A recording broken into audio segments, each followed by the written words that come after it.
అంటే 42 వార్డులకు 42 మంది అభ్యర్థులు నిలబడాలంటే 42 మంది కూడా లేరు. అవకాశం కావాలన్నా కూడా ఆశావాహులు ఉండాలి. చూడండి, బూత్ లిస్ట్ ఇది నేను ఇచ్చినది కాదు, పార్టీ ఆఫీస్ నుంచి పంపించారు. 89 బూతుల్లో చెత్తగా మైనస్ వచ్చింది. మనకు 89 బూతుల్లో చెత్తగా మైనస్ వచ్చింది. కొన్ని గ్రామాల్లో అయితే 4 బూతులు ఉంటే 4 బూతులు కూడా మైనస్ పోయినాయి. కొన్ని పార్టీల వల్ల పెట్టుకోవడం వల్ల, సమీకరణ వల్ల కొన్ని ఊర్లలో పోయినాయి. ఈడుండే సమీకరణలు అవి ఉన్నాయి, ఈడుండే కులాలు అవి ఉన్నాయి, ఈడుండే మతాలు అవి ఉన్నాయి. వీళ్లకు కొన్ని ప్రేమలు ఉన్నాయి, ఇంకా సావలేదు. ఆ ప్రేమలు సావవు కూడా. అది గుర్తు పెట్టుకొని మనం ఎలక్షన్ చేస్తే గెలుస్తాం ఈసారి.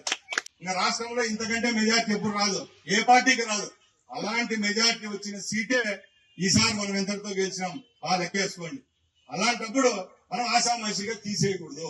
దయచేసి చెప్తాను, అది ఎవరన్నా నేనుంటాను, ఇంకోరు ఉంటాను అభ్యర్థి ఏం కాదు. మనం ఓ పార్టీని నమ్ముకొని ఈసారి గెలిచినాం. మన కార్యకర్తల్లో కొద్ది చిత్తశుద్ధి పెంచండి. రేపు రాబోయే కష్టాలు కూడా ఒకసారి ఊహించుకోండి. అంటే 42 వార్డులకు 42 మంది అభ్యర్థులు నిలబడాలంటే 42 మంది కూడా లేరు. అవకాశం కావాలన్నా కూడా ఆశావాహులు ఉండాలి. చూడండి, బూత్ లిస్ట్ ఇది నేను ఇచ్చినది కాదు, పార్టీ ఆఫీస్ నుంచి పంపించారు.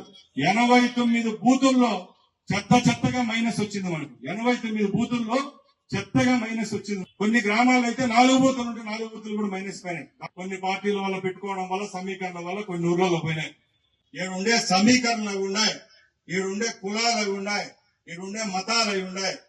వీళ్లకు కొన్ని ప్రేమలు ఉన్నాయి, ఇంకా సావలేదు. ఆ ప్రేమలు సావవు కూడా. అది గుర్తు పెట్టుకొని మనం ఎలక్షన్ చేస్తే గెలుస్తాం ఈసారి.